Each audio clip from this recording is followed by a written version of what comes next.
सिद्धिं ब्रह्मेश जनार्दनाः विनायकं गुरुं भानुं ब्रह्म विष्णुमहेश्वरान् सरस्वतीं प्रणम्यादौ सर्वकार्यार्थसिद्धये.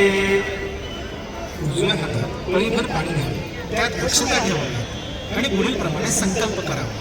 पूजकाच्या पत्नीने प्रत्येक कृती करताना आपल्या पतीच्या हाताला हात लावावा.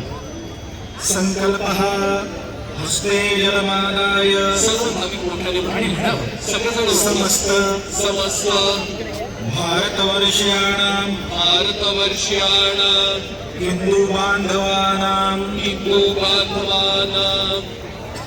प्रतिनिधी भूत्वा यजमानोऽहं समस्त राष्ट्र कल्याण हेतवे सनातन वैदिक संस्कृती संवर्धनार्थं मम च